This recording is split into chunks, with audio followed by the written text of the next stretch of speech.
سونے والا بھی ٹرین کا ٹائم سامنے رکھ لے کر اٹھ جاتا. 4 بجے ٹرین ہے. سیتے سوٹ کیس بناتے بناتے, کیری بیگ بناتے سونے کے لیے 3 ہو گئے تو بھی اٹھ جاتا 4 بجے ٹرین ہے بول کر. وہاں کوئی فرق پیدا نہیں ہوتا. پڑھو نوجوانوں, پڑھو, نماز پڑھو, تہجد پڑھو, ذکر کرو. آپ یاد رکھو, اب ہماری کوئی تدبیر سے ہم کامیاب نہیں ہوں گے. کامیاب ہوں گے تو رب کعبہ کی قسم اعمال سے کامیاب ہوں گے. ہر تدبیر بیکار ہو چکی ہے, ہر تدبیر کے دروازے بند ہو چکے ہیں.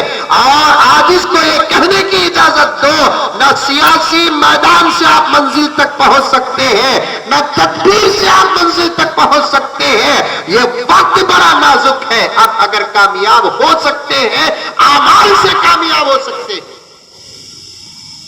اس کے علاوہ اور کوئی چارہ ہے نہیں.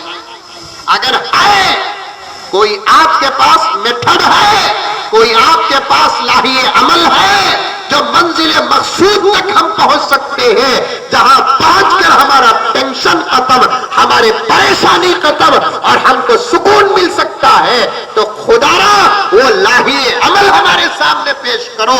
ورنہ ایسے اولیاء اللہ, ایسے اکابر جن کا دن, جن کی رات پوری امت کی فکر میں گزر رہی ہے, چاروں طرف سے سوچ کر اس نتیجے پر نکلے ہیں اور نتیجہ بیان کر چکے ہیں. اب امت کی کامیابی کا راز رب کعبہ کی قسم اعمال ہے.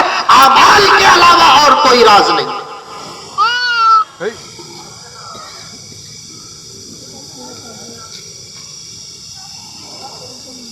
مکھی نے کہا یا رسول اللہ, صبح اٹھتے ہیں, اللہ کی عبادت کا حق ادا کرتے ہیں, اس کے بعد ہم نکل جاتے ہیں ذخیرہ کرنے کے لیے, اور ہم کھیتیوں کو جاتے ہیں, باغات کو جاتے ہیں, رس چوستے ہیں رس. ان کو اجازت, بغیر اجازت کے یا تمہیں لیلا کا کوئی تقوی چھوڑنا نہیں. حضرت انہوں جا کو کس کے کی باغ میں جوس کو لے لگا پینا, وہ جوس جائز کیا بول کر پوچھ رہا. بعض لوگوں کو نوا تقوی ایسا ابلتا. ایک آدمی مجھے مسئلہ پوچھا, حضرت مچھی کھانا جائز کیا پوچھا. میں ٹینشن میں آ گیا, اللہ میں بھی زمانے سے کھا رہا ہوں, مجھے بھی پسند ہے, دنیا پوری کھا رہی ہے. ہمیں مدرسے میں پڑھے مچھلی ایک ایسی چیز ہے جسے ذبح بھی نہیں کرے تو وہ حلال ہے, فلاں ہے. انہیں آپ کو آپ پوچھا تھا اسے کیا ڈاؤٹ آیا رنگا مچھی کے حلال اور حرام کے مسئلے میں بول کر. میں اسے پوچھا تجھے ڈاؤٹ کئی کو آیا کو بول کر, انہیں بولا نہیں حضرت بات دراصل یہ ہے, ہمیں اسے دھوکہ دے کو پکڑتی سونا حضرت, کئی سارا دھوکہ دے کو پکڑتی, گل میں ہمیں بند کی کچوا کی لگا کو ایک دھوکہ دے کو نہ حضرت پکڑتے سو ویسا کھا سکتے کیا حضرت. میں بولا تو ہمارے زمانے میں نہیں, ابو حنیفہ کے زمانے میں پیدا ہونا تھا. تقوی دیکھو کیا ابل رہا ہے.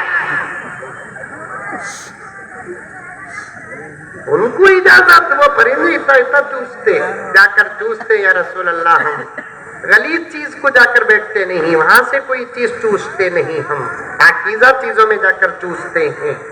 اور کھیتیاں, باغات, پھل پھول, اس کا رس نکالتے. ہر ایک کا رس میٹھا ہوتا نہیں یا رسول اللہ, آپ جانتے ہیں یا رسول اللہ. کسی کا کھٹا, کسی کا میٹھا, کسی کا پھیکا. جب ہم لے کر آتے ہیں, ہمارا ایک محل ہوتا ہے, اس میں ہمارے اپنے کمرے ہوتے ہیں, اس میں ایک ملکہ ہوتی ہے, ایک بادشاہ ہوتا ہے, دربار ہوتے ہیں وہاں. تفسیری باتیں,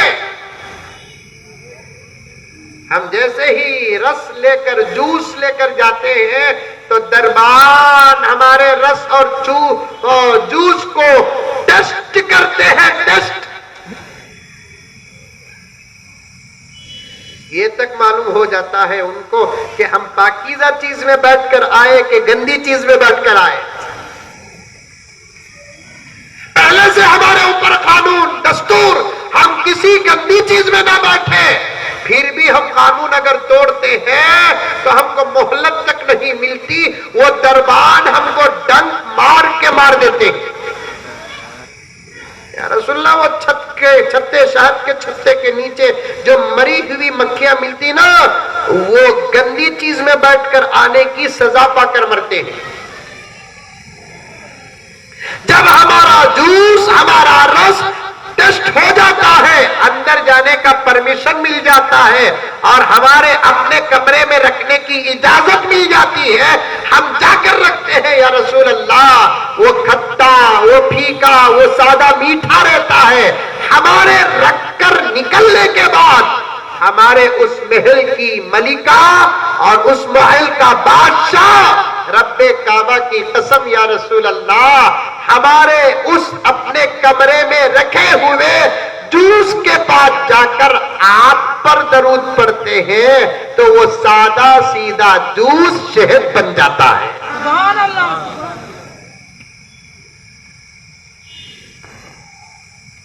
سادہ سیدھا جوس، کھٹا جوس، پھیکا جوس، کھارا جوس، کم میٹھا جوس، ایسا شہد بن جاتا ہے، میٹھا بن جاتا ہے، اس سے میٹھی شاید کوئی چیز ہو۔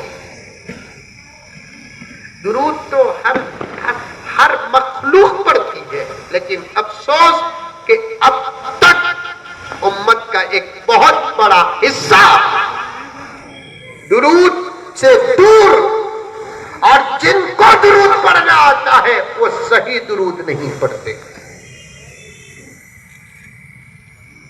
میں کاٹتا ہوں تمام باتوں کو، لیکن اتنا تو ضرور کہوں گا جو شروع میں نے کہا کہ ایک ہے سنے نہیں، پڑھے نہیں، عمل نہیں کرتے، یہ بھی گناہ ہے، اور دوسرا سنتے ہیں، پڑھتے ہیں، عمل نہیں کرتے، یہ ڈبل گناہ ہے۔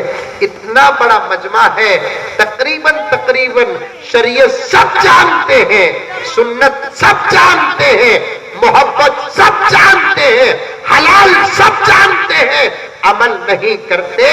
اسی وجہ سے تو آج پورے مسلمان ہم سب نرغے میں ہیں، کوئی راستہ نظر نہیں آتا جہاں سے ہم باہر نکلے۔ یہ ہمارے اپنے بدعمالی کا نتیجہ ہے۔ آج توبہ کرو، خاص طور پر نوجوانوں خاص طور پر تم سے گزارش ہے، بہت بڑی ذمہ داری ہے تمہارے اوپر۔ اب بڑے بزرگوں کے مشوروں کی ضرورت ہے، ان کے اشاروں کی ضرورت ہے، لیکن کام آپ کو کرنا ہے، کام آپ سے لیا جائے گا۔ قوم کے ریڑھ کی ہڈی تم ہو، قوم کی طاقت تم ہو، تمہارے سے بہت بڑا کام ہونے والا ہے۔ رب کعبہ کی قسم، اللہ اس سے کام نہیں لیتے جو بے عمل اور بد عمل ہے، اللہ اس سے کام لیتے ہیں جو با عمل ہوتا ہے۔ تم اچھے بن جاؤ، توبہ کرو توبہ۔ میں اس سلسلے کو آگے بڑھانا چاہتا تھا، وقت کا تقاضا ہے، مقدمے میں ہٹ گیا ہوں، اور ہمارے حضرت قبلہ دامت برکاتم تشریف لائے ہیں، ان کی باتیں دل سے نکلتی ہیں۔ میں بھی محتاج ہوں، آپ بھی محتاج ہیں، لیکن ایک گزارش یہ انہی کی بات ہے، انداز میرا ہے، توبہ کرو نوجوانوں۔ خدا کی قسم 2 حدیثوں کا ترجمہ تمہارے سامنے کر دیتا ہوں۔ ایک کیا ہے کہ توبہ کرنے سے اللہ بہت خوش ہو جاتے ہیں، گزری ہوئی زندگی کے اعمال کو ڈیلائٹ کر دیتے ہیں۔ دوسری بات کیا؟ اللہ اکبر، بوڑھا توبہ کرتا ہے، اللہ اسے معاف کرتے ہیں۔ بوڑھا توبہ کرتا ہے، اللہ اسے معاف کرتے ہیں۔ نوجوان توبہ کرتا ہے، اللہ اس سے محبت کرتے ہیں۔ کرو توبہ، اچھے بنو، قدم قدم پر سنت پر عمل کرو۔ یہی سیرت، یہی میلاد، یہی محبت رسول ہے۔ سننا یہ بات کا درجہ، بولنا یہ بات کا درجہ، یا عمل کے لیے پاور یا عمل کے لیے سبق ہو سکتا ہے، لیکن اسی کو حقیقی محبت نہیں کہہ سکتے. حقیقی محبت ہمارے اعمال ہے. کریں گے انشاءاللہ. اللہ مجھے اور آپ کو سب کو عمل کی توفیق عطا فرمائے. آمین. السلام علیکم ورحمۃ